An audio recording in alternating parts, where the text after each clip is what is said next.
Have you ever wondered why some relationships feel calm, yet powerful, while others, no matter how passionate, always seem to crumble under their own intensity? It's not luck. It's not chemistry. It's discipline. The kind of discipline the Stoics spoke of when they said, "No man is free who is not master of himself." Today, perhaps more than ever, people enter relationships seeking refuge from their own chaos. They look for validation, comfort, or escape. They want someone to fill the silence within them, to prove they're lovable, worthy, seen. Yet every time two ungoverned minds collide, the result is not harmony. It's turbulence disguised as love. Stoicism teaches that strong relationships are not built by needing less of the other person, but by needing less from them. When a person learns to regulate their inner world, to master desire, temper anger, and restrain emotional reactivity, they cease to use others as mirrors of their worth. Instead, they become steady, like a mountain in the storm. Their love becomes choice, not compulsion. Most people think emotional control means suppression, but Stoic restraint is not coldness, it's clarity. It's the ability to feel fully without being ruled by what is felt. In relationships, this means choosing understanding over impulse, silence over unnecessary conflict, and presence over control. A Stoic doesn't avoid emotion. He refines it. He knows that love without reason is infatuation, and reason without love is emptiness. The art lies in uniting both, feeling deeply, yet thinking clearly. Marcus Aurelius once wrote, "Love nothing but that which comes to you woven in the pattern of your destiny." He didn't mean blind acceptance. He meant conscious harmony with life as it unfolds. When two people both live by this principle, their relationship transcends the ordinary. There's less accusation, more reflection, less demand, more understanding. Each sees the other not as a possession, but as a fellow traveler on the path of self-mastery. Imagine this. One partner is angry, their emotions boiling over like an unguarded flame. The other pauses, not to retreat, but to see beyond the words, into the wound. He understands that every harsh word is a symptom of inner pain, every withdrawal a defense against old fear. He doesn't retaliate because he knows that to fight fire with fire only burns the home they both live in. This is Stoic compassion, the rare strength to remain unmoved, yet profoundly understanding. It's the kind of stillness that calms storms rather than joining them. And it begins not in the relationship, but in the self. You cannot build a temple on unstable ground. You cannot love another deeply if your own mind trembles with insecurity, jealousy, and attachment. The Stoics understood this centuries ago. Every relationship begins with the relationship to one's own reason. If the mind is untrained, every small disagreement feels like betrayal. Every delay feels like rejection. Every silence becomes a threat. Epictetus said, "It is not things that disturb us, but our judgment about things." When we apply this truth to relationships, everything changes. Your partner's tone doesn't cause your anger. Your interpretation does. Their silence doesn't make you anxious. Your fear of abandonment does. Once you see this, you reclaim the power you unknowingly gave away. Strong relationships are not perfect unions. They are composed of two imperfect people, disciplined enough to rise above their instincts. They are built not on endless reassurance, but on shared growth. Love becomes less about holding on and more about helping each other let go of illusions, of pride, of the constant craving to be right. A Stoic partner doesn't need to win an argument. They seek to understand its root. They know that truth is not found in shouting, but in quiet reflection after the noise fades.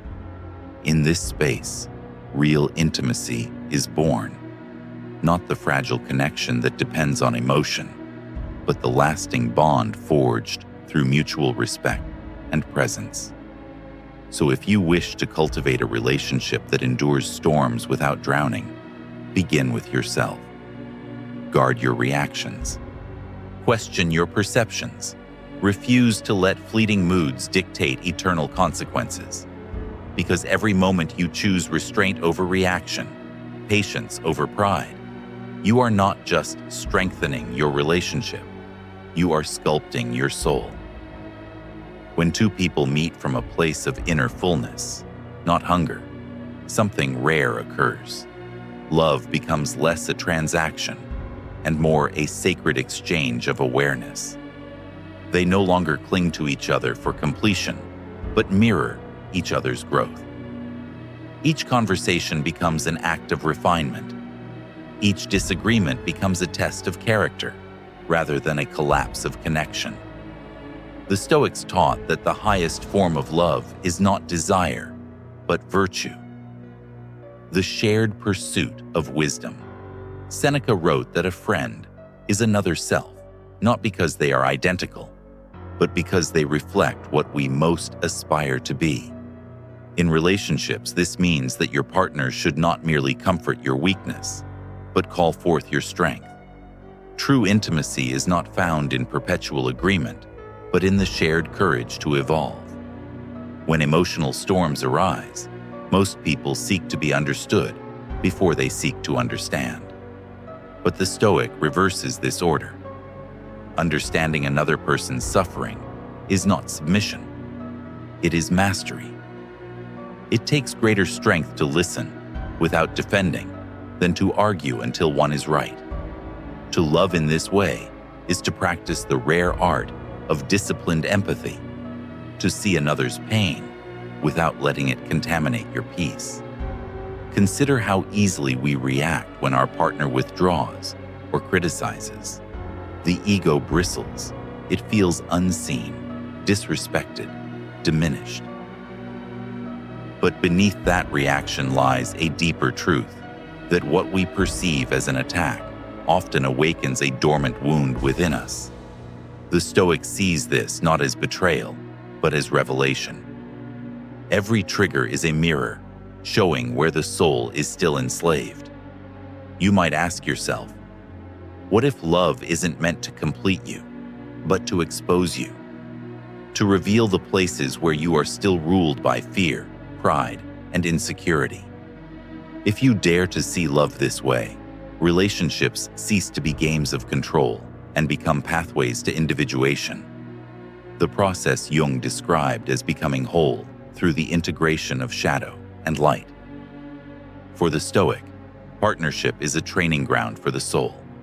Each conflict is a form of sparring, not with the other person, but with one's lower impulses. When you choose calm over retaliation, understanding over pride, you do not lose, you transcend. The other person may still be lost in their storm, but you have already risen above it. That quiet strength becomes contagious. The paradox of Stoic love is that detachment deepens connection. To be detached is not to be indifferent. It is to love without dependency, to give without expectation, to remain open yet self-contained. In modern psychology, this mirrors the state of secure attachment, the ability to connect deeply without losing one's center. A Stoic heart does not oscillate with every mood of the beloved. It stands firm, like a lighthouse guiding both through the fog. Emotional chaos often disguises itself as passion. We mistake volatility for depth. But love that constantly burns cannot sustain itself. It consumes both the lover and the beloved. The Stoics understood that moderation is not the enemy of passion, but its guardian. When emotion is tempered by reason, affection becomes enduring, not exhausting. You can sense this in the presence of someone who has mastered their inner world. Their calm is not silence, but gravity. They do not need to convince you of their worth. It radiates quietly. When they speak, their words carry weight, not because they demand attention, but because they do not waste it. Their love is steady, not sentimental, firm, not fragile. If both partners practice this form of self-governance, the relationship becomes less about possession and more about pilgrimage. Two souls walking side by side, not to escape themselves, but to meet themselves through one another. Each serves as a mirror of the other's evolution, and occasionally, as the fire that forges it. To love like this is to cultivate inner nobility. It requires that you cease expecting others to carry the burden of your emotions. It asks you to stand naked before your own patterns, your jealousy, your defensiveness, your need for validation, and instead of demanding that your partner fix them, to meet them with awareness. In the end, the strength of a relationship is measured not by how rarely conflict arises, but by how consciously it is faced. A Stoic does not aim for a life without storms, only to become the kind of person whom no storm can sink. And when two such people love each other, their bond becomes unbreakable, not because it avoids chaos, but because it can endure it. In every relationship, there comes a quiet reckoning. The moment when love is no longer sustained by novelty, but by depth. When passion gives way to patience, and the soul must decide whether to mature or to flee. For most, this is where the bond begins to fracture. The mind, addicted to stimulation, interprets peace as boredom. Yet to the Stoic, this is where true love begins. In the silence after the storm, when one finally learns to listen without needing to respond. Strong relationships demand that both partners outgrow the illusion of ownership. You do not own another's affection. You are entrusted with their presence. Every act of love, no matter how small, must remain voluntary. When one begins to control, manipulate, or guilt the other into staying, the spirit of the relationship suffocates. Love rooted in fear cannot breathe. The Stoic understands this deeply. To love freely is to accept impermanence without resentment, to know that the beauty of every connection lies in its fragility. Marcus Aurelius wrote, "When you arise in the morning, think of what a precious privilege it is to be alive. Apply this to love, and it becomes, when you wake beside them, remember, it is a privilege, not a possession." Such gratitude transforms expectation into reverence. You no longer ask, "What am I getting?" but "How can I serve without losing myself?" That shift, from entitlement to awareness, is the foundation of every enduring bond. Many believe that detachment makes relationships colder. In truth, it makes them purer. When you stop clinging, love can finally flow without distortion. You stop reacting to every fluctuation of mood or word. You begin to see the person behind the emotion. You recognize that everyone you love carries invisible battles, childhood wounds, fears, and unspoken grief. Stoicism invites you to meet those shadows, not with judgment, but with calm understanding. This is where modern psychology and Stoic wisdom converge. Jung spoke of the shadow, the parts of ourselves we disown and project onto others. Lovers often mirror each other's shadows more than their light. What irritates you most in your partner often reveals what you have yet to integrate in yourself. Their impatience reflects your control. Their withdrawal mirrors your fear of abandonment. Their criticism echoes your own inner voice of inadequacy. When you see this, blame dissolves into insight. It takes immense courage to look at a partner and say, "Your behavior triggers my wound, but that wound is mine to heal. That is the moment when love transforms from dependency into consciousness. The Stoic does not demand perfection, only awareness, because awareness turns pain into practice. It allows you to love from maturity, not need. And so, relationships become laboratories for self-mastery. You learn restraint when anger rises. You practice humility when pride wants to win. You cultivate patience when silence feels unbearable. In each test, your virtue is forged. The Stoics called this the practice of arete, excellence of character. And they believed that every external event, even heartbreak, was an opportunity to strengthen it. To love through this lens is to stop chasing harmony and start embodying it. You realize that peace is not found in the absence of disagreement, but in the presence of understanding. When one partner remains calm, the argument loses its fuel. When one chooses empathy, the other begins to soften. When both choose growth, love becomes unbreakable, not because it avoids conflict, but because it learns from it. Modern relationships often collapse because people confuse emotion with truth. But emotion is weather. Truth is the mountain beneath it. The Stoic learns to wait out the storm, to pause before reacting, to ask not how do I feel, but what is the wisest thing to do. That pause, that sacred stillness, is what keeps love alive long after the fire of infatuation fades. In that space, trust takes root. Trust not built on constant reassurance, but on consistency of character. You know where the other stands, not because they promise it, but because they prove it. Their composure becomes your compass, their steadiness, your safety. You realize that the truest gift one can offer in love is not excitement, but peace. The Stoics often said that true strength is not found in domination, but in harmony, not in bending others to your will, but in aligning your will with reason. This principle is the heartbeat of every lasting relationship. When both people act not from impulse, but from principle, love ceases to be chaotic. It becomes rhythmic, grounded, alive in a quiet way, like fire contained in a lamp rather than a wildfire consuming everything in its path. To cultivate such harmony, one must first confront the ego, that ancient saboteur that craves to be right more than to be wise, to be loved more than to be loving.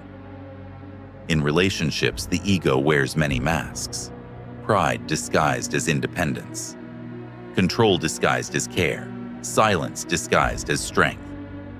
The Stoic strips away these disguises. They understand that emotional honesty is not weakness, but clarity. To say, "I am hurt, yet I will not lash out," is the purest form of courage. Seneca wrote, "No man was ever wise by chance." Wisdom is deliberate. It's forged through self-observation, noticing when irritation begins to rise, when the urge to withdraw or dominate takes over. In those moments, the Stoic practices the pause, a breath, a step back, a reminder that not every thought deserves expression, not every emotion demands reaction. That space between feeling and response, that is where love either survives or dies. When one partner cultivates such awareness, the entire dynamic shifts. They stop feeding cycles of blame and defense. Their calm presence invites reflection instead of resistance. Over time, the relationship evolves from a battlefield into a sanctuary, not free of conflict, but filled with consciousness. There's an ancient paradox here. The less you try to control someone, the more influence your example carries. A Stoic partner leads not through words, but through embodiment. They don't preach patience, they become it. They don't demand respect, they command it through consistency. Their energy teaches more than any argument ever could.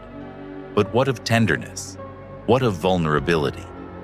The modern mind often imagines Stoicism as stone, emotionless, detached. Yet the truth is the opposite. The Stoic heart feels deeply but wisely. They express love without theatrics, affection without fear. Vulnerability, when grounded in strength, is not surrender, it is invitation.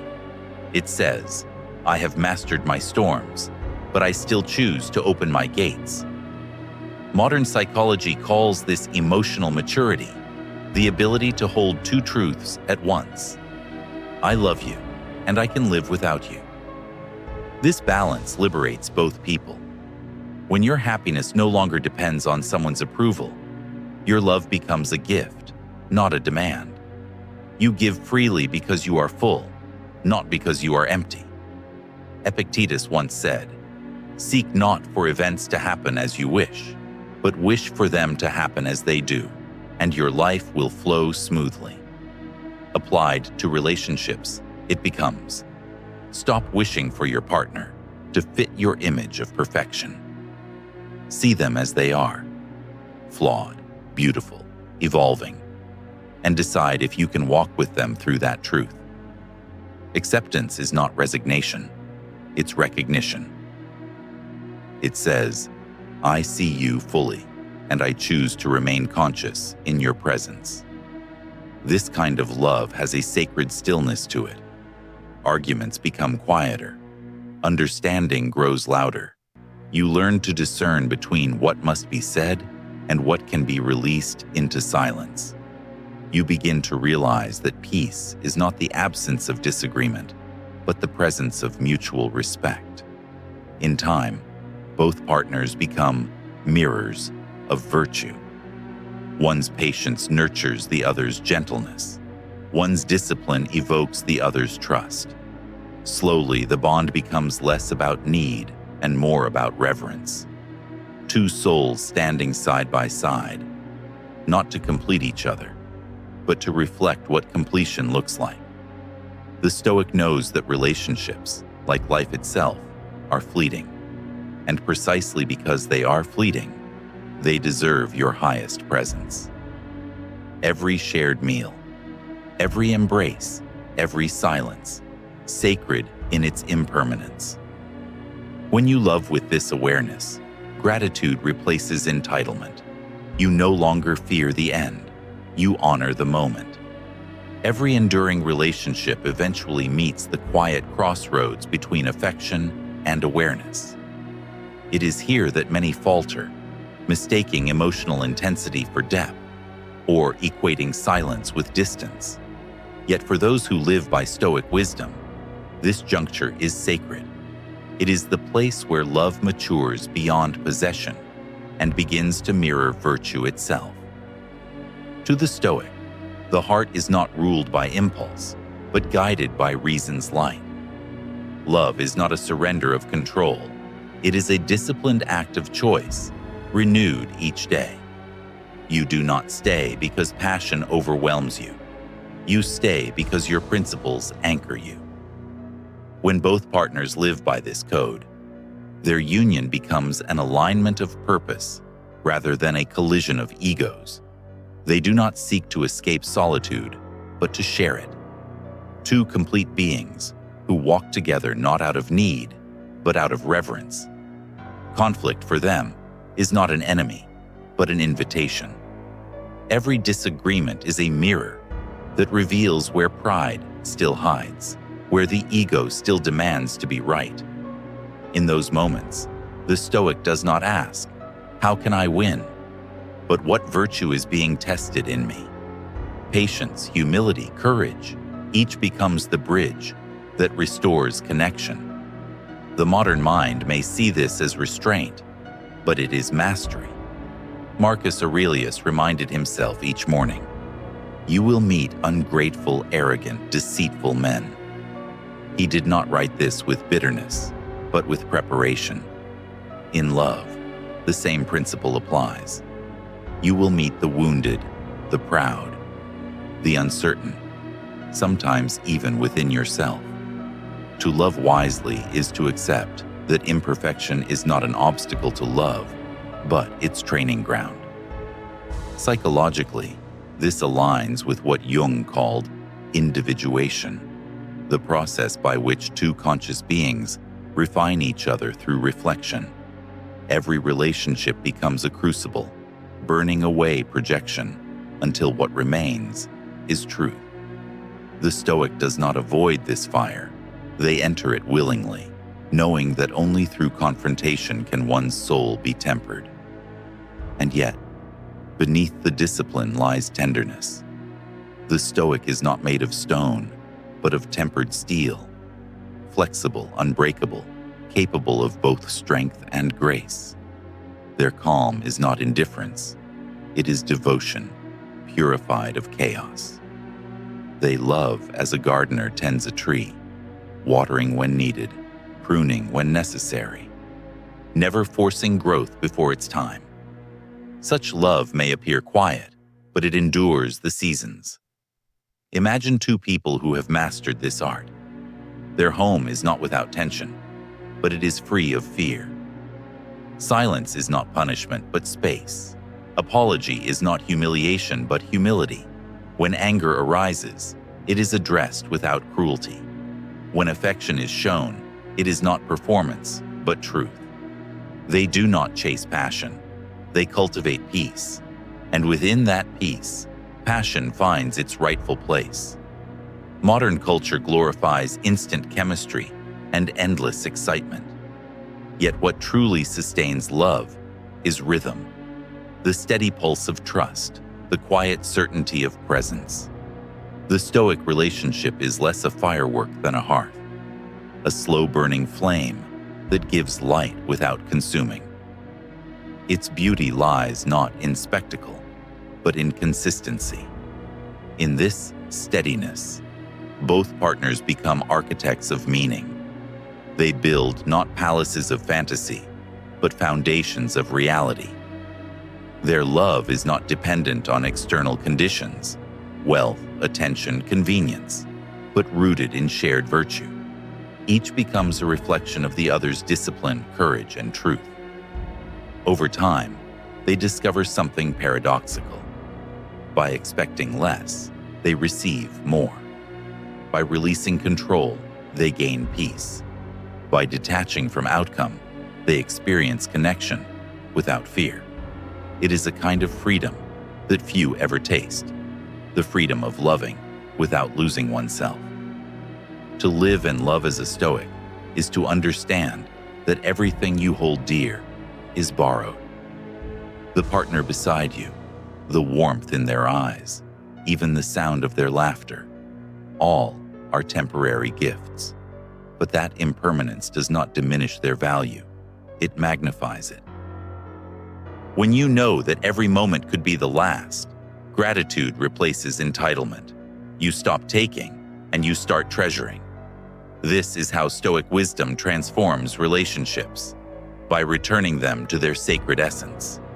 Two souls meeting in full awareness, bound not by dependency, but by choice, not by possession, but by respect.